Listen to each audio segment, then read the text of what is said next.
ಅಂತಕ್ಕಂಥದ್ದು. ಹಾಲು ಕೆಟ್ಟರು ಹಾಲು ಮತ್ತು ಸಮಾಜ ಕೆಡಲ್ಲ ಅಂತಾರೆ. ಹಕ್ಕ ಬುಕ್ಕರು ವಿಜಯ ಸಾಮ್ರಾಜ್ಯವನ್ನು ಕಟ್ಟಿದರು. ಇದು ಹೇಳೋ ಉದ್ದೇಶ ಏನು ಅಂತಂದರೆ, ಇವತ್ತು ಹಾಲು ಮತ್ತು ಸಮಾಜದವ್ರ ಕೈಲಿ ರಾಜ್ಯದ ಅಧಿಕಾರ ಇದೆ. ಬಿಡಿಸ್ಕೊಳ್ಳೋದು ಅಷ್ಟು ಸುಲಭ ಅಲ್ಲ. ಅವರಾಗೆ ಬಿಡಬೇಕೆ ಹೊರತು ನೀವು ಬಿಡಿಸ್ಕೊಳ್ಳೋದು ಸುಲಭವಲ್ಲ. ಮುಂದಿನ ವಿಚಾರವನ್ನು ಯುಗಾದಿ ಮೇಲೆ ಹೇಳ್ತೀನಿ. ಹಾಗಾಗಿ ಒಂದು ಭವಿಷ್ಯದ ಚಿಂತನೆ ಏನು ಅಂದರೆ, ನಮ್ಮಲ್ಲಿ ಎರಡು ಭಾಗ ಮಾಡ್ತಾರೆ.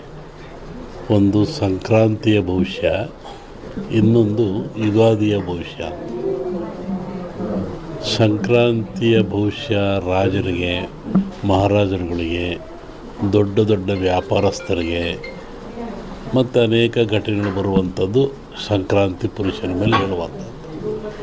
ಇದು ಯುಗಾದಿ ಮೇಲೆ ಬರುವಂಥದ್ದು ಯಾವುದು ಅಂದರೆ ಚಂದ್ರಮಾನ ಯುಗಾದಿ. ಚಂದ್ರನನ್ನು ಆಧಾರವಾಗಿರಿಸಿಕೊಂಡು ಮಳೆ, ಬೆಳೆ, ನಾಡಿನ ಸುಭಿಕ್ಷತೆ, ಆಗುಹೋಗುಗಳು, ರಾಜರು, ಆಳ್ವಿಕೆಗಳು, ಅವಘಡಗಳು, ದುಃಖ ದುಮ್ಮಾನಗಳು, ಸಂತೋಷಗಳು, ಇದ್ರ ಮೇಲೆ ಹೇಳುವಂಥದ್ದು ಯುಗಾದಿಯ ಸಂವತ್ಸರ ಫಲ ಅಂತ. ಇನ್ನೂ ಒಂದು ತಿಂಗಳು ಲೇಟ್ ಇದೆ ಯುಗಾದಿ. ಅದರಿಂದ ಆ ಫಲಗಳ ಹೇಳೋದು ಸ್ವಲ್ಪ ಕಷ್ಟ. ಈಗ ನೀವು ಕೇಳುವಂಥದ್ದು ಏನು ಅಂತಂದರೆ, ಮಳೆ ಬೆಳೆಗಳು, ಆರೋಗ್ಯ ಮುಖ್ಯವಾಗಿ. ನಮ್ಮ ದೃಷ್ಟಿಯಲ್ಲಿ ಕರ್ನಾಟಕಕ್ಕೆ ಬರುವ ಸಂವತ್ಸರದಲ್ಲಿ ಯಾವುದೇ ವಿಧವಾದ ತೊಂದರೆ ತಾಪತ್ರಯಗಳಿಲ್ಲ. ಮಳೆ ಬೆಳೆಗಳು ಚೆನ್ನಾಗಿ ನಡೀತವೆ, ಸುಭಿಕ್ಷತೆ ಇರ್ತದೆ ಮತ್ತು ನಾಡಿನಲ್ಲಿ ಯಾವುದೇ ಕೊರತೆ ಕಾಣ್ತಾ ಇಲ್ಲ. ಯುಗಾದಿಯ ನಂತರ ಕರ್ನಾಟಕದ ಬಗ್ಗೆ ಮತ್ತು ಜಾಗತಿಕ ಬಗ್ಗೆ ಭಾಳ ಅಜಾಗರೂಕತೆ ಇದೆ, ತೊಂದರೆ ಇದೆ. ಹೋದ ವರ್ಷಕ್ಕಿಂತಲೂ ಹೆಚ್ಚಿನ ಭೀಕರತೆ ಕಾಡುವ ಲಕ್ಷಣ ಇದೆ. ಅದನ್ನು ಯುಗಾದಿ ನಂತರ ಹೇಳ್ತೀನಿ. ಇತ್ತೀಚಿನ ದಿನಗಳಲ್ಲಿ ಎಲ್ಲರೂ ನೋಡಿದಂಗೆ ಭೂಕಂಪಗಳು ಹೆಚ್ಚಾಗ್ತಾ ಇದ್ದಾವೆ. ಇದನ್ನು ಒದರಿಸುವೆ ಹೇಳಿದ್ವಿ ನಾವು. ಇದನ್ನು ಭೂಕಂಪಗಳು, ಭೂಮಿ ಅಗಲತಕ್ಕಂಥದ್ದು, ಜನರಿಗೆ ಸಾವು ನೋವು ಆಗ್ತಕ್ಕಂಥದ್ದು, ಕಟ್ಟಡಗಳು ಬೀಳ್ತಕ್ಕಂಥದ್ದು, ಇದು ಮುಂದುವರಿದ ಜೊತೆಗೆ ಭೂ ಸುನಾಮಿ, ಜಲ ಸುನಾಮಿ, ಬಾಹ್ಯ ಸುನಾಮಿ ಅಂತ. ಇಲ್ಲಿವರೆಗೂ ಬರೀ ಜಲ ಸುನಾಮಿ ಆಗ್ತಾಯಿತ್ತು. ಸಮುದ್ರದಲ್ಲಿ, ಸಾಗರದಲ್ಲಿ ಸುನಾಮಿ ಬಂದು ತೊಂದರೆ ಆಗ್ತಾಯಿತ್ತು. ಈ ಸತಿ ಭೂ ಸುನಾಮಿನೂ ಇದೆ. ಭೂಮಿ ಒಳಗೆ ಸುನಾಮಿಯಾಗಿ ಕಂದಗಾಗ್ಲಕ್ಷಂದು. ಜಲ ಸುನಾಮಿನೂ ಹೆಚ್ಚಿದೆ. ಬಾಹ್ಯ ಸುನಾಮಿ ಅಂತ ಬಾಹ್ಯಾಕಾಶದಲ್ಲೂ ಆ ತೊಂದರೆ ಆಗ್ತಕ್ಕಂಥ ಲಕ್ಷಣ ಇದೆ. ಅದನ್ನು ಯುಗಾದಿ ನಂತರ ಹೇಳ್ತೀನಿ. ನೀವು ಭಾಳ ಅಪೇಕ್ಷೆ ಪಡುವಂಥದ್ದು ರಾಜಕೀಯ. ಏನಾಗುತ್ತೆ, ಏನಾಗ್ತಾರೆ, ಎಂತ ಆಗ್ತಾರೆ ಅಂತ ಒಂದು ಸಾಂಪ್ರದಾಯಿಕವಾದ ಮಾತು. ಎಲ್ಲ ಧರ್ಮಗಳು ಇದ್ದಾವೆ, ಎಲ್ಲ ಸಮಾಜಗಳು ಇದ್ದಾವೆ, ಎಲ್ಲ ವರ್ಗದವರು, ದೈವದವರು ಈ ಭೂಮಿಯಲ್ಲಿ ವಾಸ ಮಾಡ್ತಾ ಇದ್ದಾರೆ. ಒಂದು ಸಮಾಜ ಪ್ರಾಚೀನ ಕಾಲದಿಂದಲೂ ಸಹಿತ ಹಾಲು ಮತ್ತು ಸಮಾಜ ಅಂತ ಕರೀತಾರೆ. ಹಾಲು ಮತ್ತು ಸಮಾಜ ಅಂದರೆ ಅವರು ಅಡವಿಯಲ್ಲಿದ್ದು ಕುರಿಗಳನ್ನು ಸಾಕಿಕೊಂಡು, ಕುರಿಯ ಇಕ್ಕೆಯಲ್ಲಿ ಲಿಂಗವನ್ನು ಕಂಡು ದೈವಾರಾಧನೆ ಮಾಡಿಕೊಂಡು ಬಂದಂಥ ಒಂದು ಸಮಾಜ.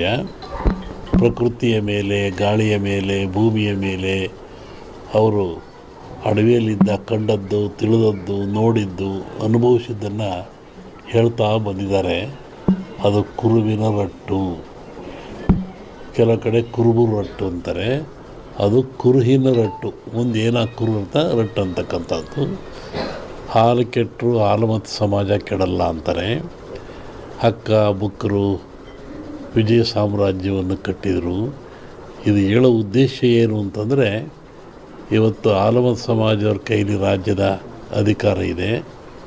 ಬಿಡಿಸ್ಕೊಳ್ಳೋದು ಅಷ್ಟು ಸುಲಭ ಅಲ್ಲ. ಅವರಾಗೆ ಬಿಡಬೇಕೆ ಹೊರತು ನೀವು ಬಿಡಿಸ್ಕೊಳ್ಳೋದು ಸುಲಭವಲ್ಲ. ಮುಂದಿನ ವಿಚಾರವನ್ನು ಯುಗಾದಿ ಮೇಲೆ ಹೇಳ್ತೀನಿ. ಹಾಗಾಗಿ ಒಂದು ಭವಿಷ್ಯದ ಚಿಂತನೆ ಏನು ಅಂದರೆ, ನಮ್ಮಲ್ಲಿ ಎರಡು ಭಾಗ ಮಾಡ್ತಾರೆ. ಒಂದು ಸಂಕ್ರಾಂತಿಯ ಭವಿಷ್ಯ, ಇನ್ನೊಂದು ಯುಗಾದಿಯ ಭವಿಷ್ಯ. ಸಂಕ್ರಾಂತಿಯ ಬಹುಶಃ ರಾಜರಿಗೆ, ಮಹಾರಾಜರುಗಳಿಗೆ, ದೊಡ್ಡ ದೊಡ್ಡ ವ್ಯಾಪಾರಸ್ಥರಿಗೆ ಮತ್ತು ಅನೇಕ ಘಟನೆಗಳು ಬರುವಂಥದ್ದು ಸಂಕ್ರಾಂತಿ ಪುರುಷನ ಮೇಲೆ ಹೇಳುವಂಥದ್ದು. ಇದು ಯುಗಾದಿ ಮೇಲೆ ಬರುವದ್ದು ಯಾವುದು ಅಂದರೆ ಚಂದ್ರಮಾನ ಯುಗಾದಿ. ಚಂದ್ರನನ್ನು ಆಧಾರವಾಗಿರಿಸಿಕೊಂಡು ಮಳೆ, ಬೆಳೆ, ನಾಡಿನ ಸುಭಿಕ್ಷತೆ, ಆಗುಹೋಗುಗಳು, ರಾಜರು, ಆಳ್ವಿಕೆಗಳು, ಅವಘಡಗಳು, ದುಃಖ ದುಮ್ಮಾನಗಳು, ಸಂತೋಷಗಳು, ಇದ್ರ ಮೇಲೆ ಹೇಳುವಂಥದ್ದು ಯುಗಾದಿಯ ಸಂವತ್ಸರ ಫಲ ಅಂತ. ಇನ್ನೂ ಒಂದು ತಿಂಗಳು ಲೇಟ್ ಇದೆ ಯುಗಾದಿ, ಅದರಿಂದ ಆ ಫಲಗಳ ಹೇಳೋದು ಸ್ವಲ್ಪ ಕಷ್ಟ. ಈಗ ನೀವು ಕೇಳುವಂಥದ್ದು ಏನು ಅಂತಂದರೆ ಮಳೆ, ಬೆಳೆಗಳು, ಆರೋಗ್ಯ ಮುಖ್ಯವಾಗಿ. ನಮ್ಮ ದೃಷ್ಟಿಯಲ್ಲಿ ಕರ್ನಾಟಕಕ್ಕೆ ಬರುವ ಸಂವತ್ಸರದಲ್ಲಿ ಯಾವುದೇ ವಿಧವಾದ ತೊಂದರೆ ತಾಪತ್ರಯಗಳಿಲ್ಲ. ಮಳೆ ಬೆಳೆಗಳು ಚೆನ್ನಾಗಿ ನಡೀತವೆ, ಸುಭಿಕ್ಷತೆ ಇರ್ತದೆ ಮತ್ತು ನಾಡಿನಲ್ಲಿ ಯಾವುದೇ ಕೊರತೆ ಕಾಣ್ತಾ ಇಲ್ಲ. ಯುಗಾದಿಯ ನಂತರ ಕರ್ನಾಟಕದ ಬಗ್ಗೆ ಮತ್ತು ಜಾಗತಿಕ ಬಗ್ಗೆ ಭಾಳ ಅಜಾಗರೂಕತೆ ಇದೆ, ತೊಂದರೆ ಇದೆ. ಹೋದ ವರ್ಷಕ್ಕಿಂತಲೂ ಹೆಚ್ಚಿನ ಭೀಕರತೆ ಕಾಡುವ ಲಕ್ಷಣ ಇದೆ. ಅದನ್ನು ಯುಗಾದಿ ನಂತರ ಹೇಳ್ತೀನಿ. ಇತ್ತೀಚಿನ ದಿನಗಳಲ್ಲಿ ಎಲ್ಲರೂ ನೋಡಿದಂಗೆ ಭೂಕಂಪಗಳು ಹೆಚ್ಚಾಗ್ತಾ ಇದ್ದಾವೆ. ಇದನ್ನು ಒದರಿಸುವೆ ಹೇಳಿದ್ವಿ ನಾವು. ಇದನ್ನು ಭೂಕಂಪಗಳು, ಭೂಮಿ ಅಗಲತಕ್ಕಂಥದ್ದು, ಜನರಿಗೆ ಸಾವು ನೋವು ಆಗ್ತಕ್ಕಂಥದ್ದು, ಕಟ್ಟಡಗಳು ಬೀಳ್ತಕ್ಕಂಥದ್ದು ಇದು ಮುಂದುವರಿದ ಜೊತೆಗೆ ಭೂ ಸುನಾಮಿ, ಜಲ ಸುನಾಮಿ, ಬಾಹ್ಯ ಸುನಾಮಿ ಅಂತ. ಇಲ್ಲಿವರೆಗೂ ಬರೀ ಜಲ ಸುನಾಮಿ ಆಗ್ತಾಯಿತ್ತು. ಸಮುದ್ರದಲ್ಲಿ, ಸಾಗರದಲ್ಲಿ ಸುನಾಮಿ ಬಂದು ತೊಂದರೆ ಆಗ್ತಾಯಿತ್ತು.